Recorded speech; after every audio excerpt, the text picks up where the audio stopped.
Hello and welcome to this video 2 of Language in the Classroom, week 5 of Exploring English Education. This video is going to be shorter than the last one, and it's going to build on some of the discussions about prescriptive and descriptive approaches to language teaching and thinking about what language study in schools and universities should look like. It's going to be a case study of a really interesting project and an interesting historical moment in relation to English education that happened around 1990-1991, coinciding with the introduction of the national curriculum. It was a project called the LINC project, and I'm going to introduce it to you now. I'm going to talk you through what the project was, what its aims were, and what happened to it, why it is not currently a staple in schools, and some of the really positive things that came out of it as well. So back in the very end of the 80s, when we were looking at introducing a national curriculum to England for the first time, there was an identification that knowledge about language was a really key area that would be really helpful for teachers to be aware of and know about, both in relation to English specifically, but also, as we saw in the last video, there were many arguments put forward that actually a bit of knowledge about language was really, really productive and could be a really powerful tool for all teachers, whether in primary or secondary, and regardless of what subject they taught, for running classrooms in a more productive, equitable and healthy way for all students. However, at the same time, it was identified that this was an area that many teachers had not covered on their own degrees or in school themselves, and was thus causing significant confusion and anxiety for teachers. Largely, as I say, due to this subject knowledge gap within the profession, in English teaching specifically, because their degrees had largely been focused on literature, but also because these things hadn't been covered in schools for a long time.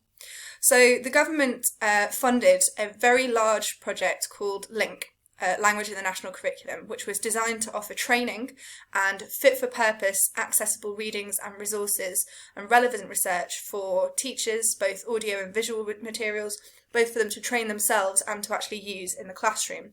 So one of the key challenges that we find at the moment is that teachers who are super keen to find out more about language and linguistics often don't have these kind of bespoke materials. They're left to go to more academic resources and then design materials themselves, which is obviously where errors and anxieties and confusion and lack of confidence can kick in, and sort of having been kind of left at sea with these kinds of things that teachers were very, very keen to do, but didn't really have the knowledge or resources to be able to enact. So LINC was supposed to be something which would address this.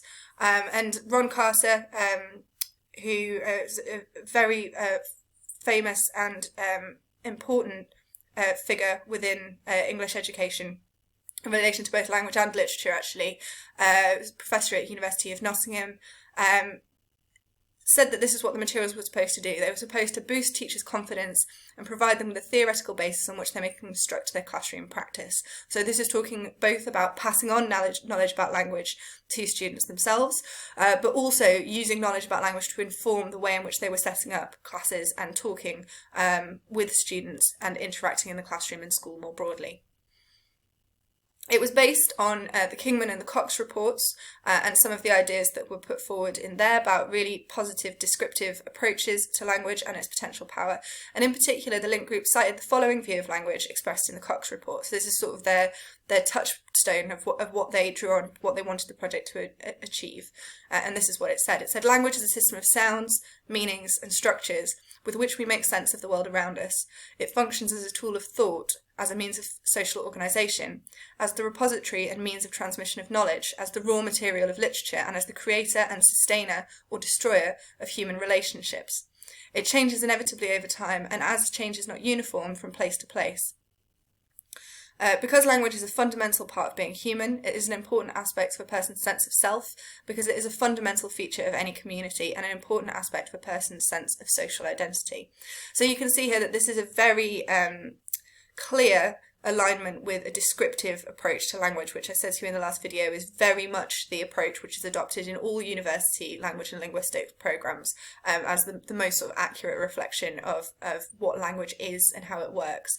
And you can also see that it's also clearly here not just focused on teaching students about language, it's focusing on all of those other things that we've discussed extensively on the module so far as well, about identity, about how do you create an environment where students feel able to speak, able to share? How do you build good relationships through language between teachers and students and other members of staff? And these were the principles underpinning LINC, and I think it is actually worth us just pausing and me going through them with you, because I think it gives you a real sense of what this project looks like, which was very important to understand how it was then received. So it posed these questions. This is taken from the Knowledge About the Language and the Curriculum LINC reader, which I'll talk more to you about in a moment. So here was its first principle. It says that language is central to the process of teaching and learning. Explicit knowledge about language can sharpen teachers' appreciation of children's achievements with language, as well as broaden the language opportunities they provide for pupils in the classroom. It can also help teachers understand the nature of children's difficulties or partial successes with language. So again, we can see that this is both oriented around students gaining language and literacy skills more broadly, but also very much informing teachers' practice and getting them to critically reflect on the conversations and interactions that they have with the young people under their charge. It carried on, here's the second principle. More conscious attention to language provides tools which can enable teachers to, for example, develop their pupils' already impressive ability to talk and comprehend spoken language. So we can see it's got this very democratic view that is characteristic of a descriptive approach, that what the students are bringing, the resources they're bringing, the way in which they already speak is great and has value and can be built upon.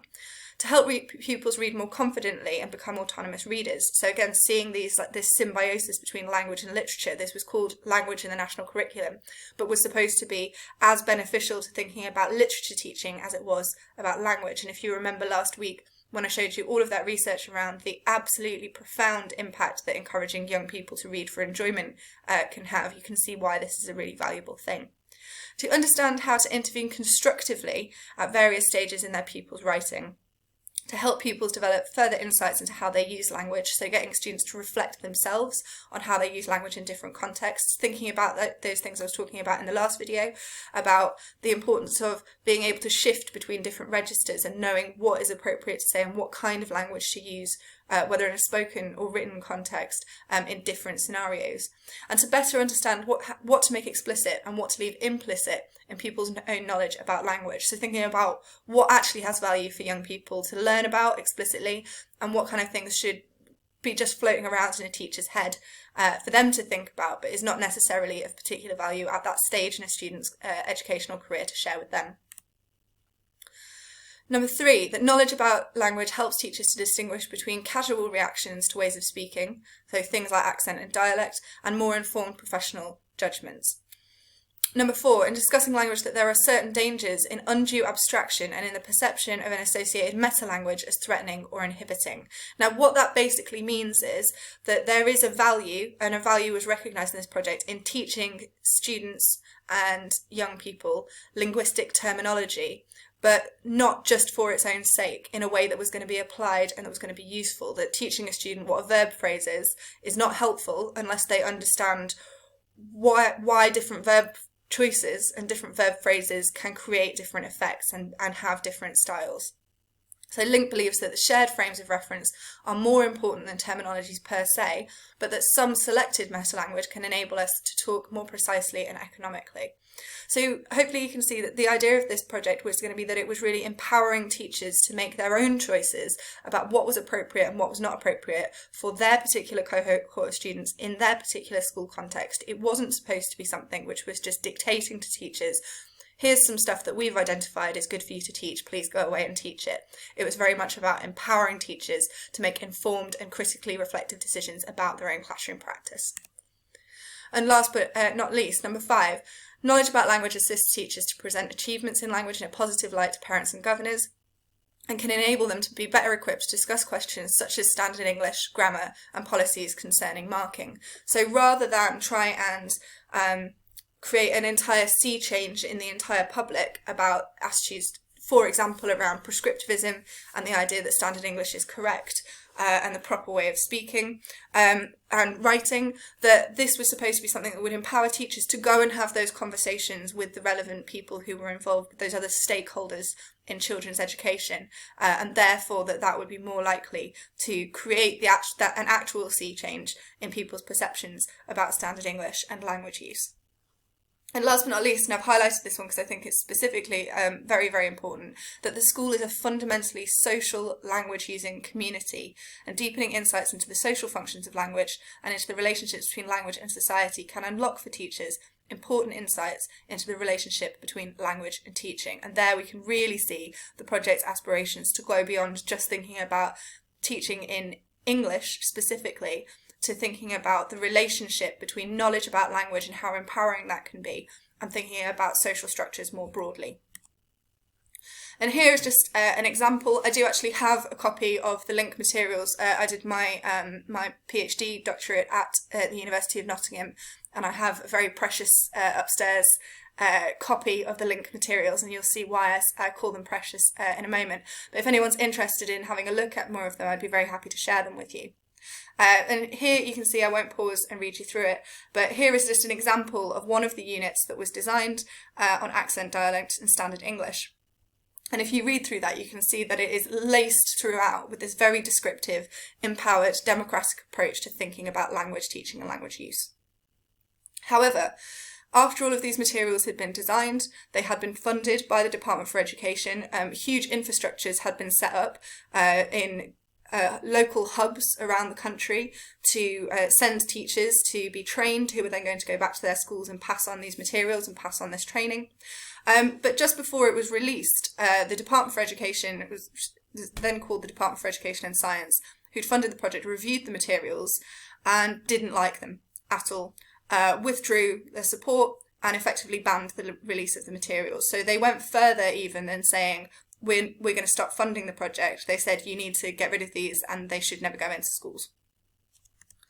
These were some of the reactions from them, from various, it was very much picked up by the national newspapers, and these are the kinds of things that were said about both the LINC project itself and the teachers and academics who had collaborated to put these materials together. They were called things like a lunatic fringe and an ideological pressure group. It was called a fraudulent system of thought to have this idea about language.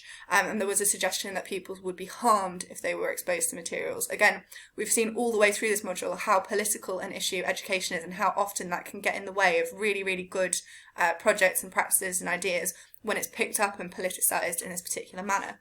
And this was essentially because when the government had funded the project, it had been funded by people who didn't have knowledge about language themselves and therefore didn't know what kind of materials were going to be produced if you asked teachers and academics to come up with them, because they had a very prescriptive idea about what they thought language teaching was going to be. So they came to these materials expecting a load of materials about how to teach kids to speak correctly and write correctly and not split infinitives and write in full sentences and so on, and were very, very upset with what they found. And here are a few more examples of you that really reflect that.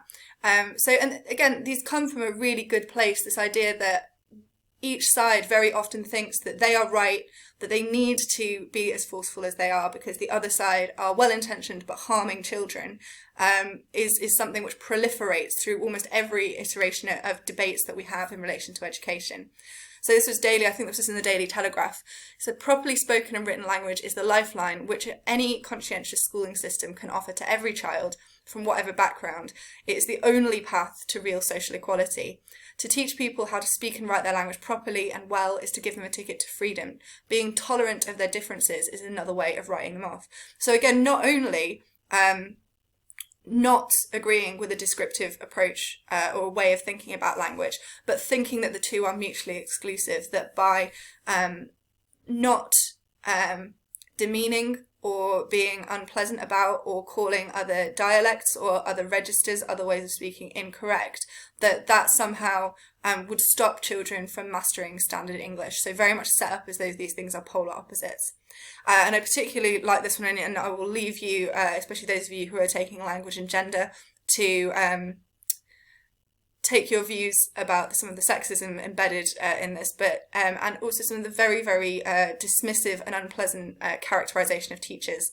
So there's teacher training institutions where LINC's voodoo theories about the nature of language will appeal to the impressionable mind of the young woman with low A levels in soft subjects who is the typical student in these establishments. We need to keep these materials away from the stupid women who are populating our schools, in essence.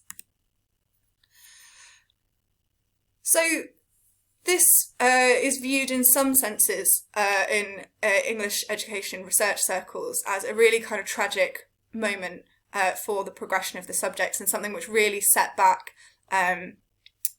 progress in this area and was really a very, very missed kind of opportunity in some senses. But it is also, in many others, a very pleasant and happy story, because whilst LINC was never formally implemented, and they were banned from sharing the materials got out anyway, because teachers and the academics who'd been involved in the project were very heavily invested in them, recognised their value, and there were lots of stories about people stealthily photocopying things and mailing them out to people and sharing these materials in the classroom and staff rooms as though it was some sort of like backhand alley kind of deal.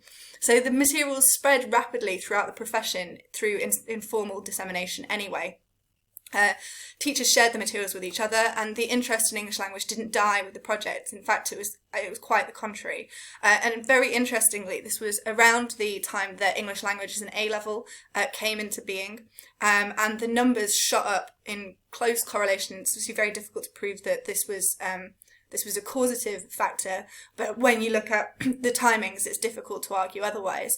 So back in 1981, there were 42 students who took English language A-level, and by 2014 that had gone up to over 23,000. The numbers have dipped quite a bit in recent years, and there are points later in the module where we could talk about why that is.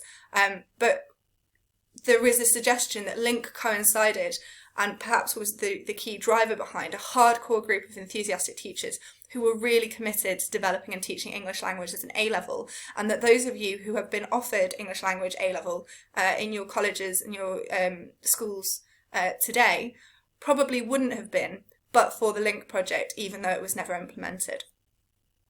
And this is a summary from Simon Gibbons, who we encountered in week 1, who, as I told you, is a fantastic historian of English education. I'm going to finish with this quote from him because I think it really sums up the positive things about the LINC story. He says, "The story of the LINC project is perhaps the most astonishing example of the Conservative government's attempt to control the teaching of English language in school, and a striking example of their failure to do so in the face of an English teaching community that, whilst it may not have been intentionally subversive, was not going to accept any simple approach to the teaching of grammar and standard English." So I hope you've enjoyed this little story, this little nugget of history, as a really interesting reflection on the interactions between politics, ideas about teaching, and in this case particularly ideas about language. And I will look forward to seeing you next week when we're going to focus on English education and equity and social justice. Thank you very much.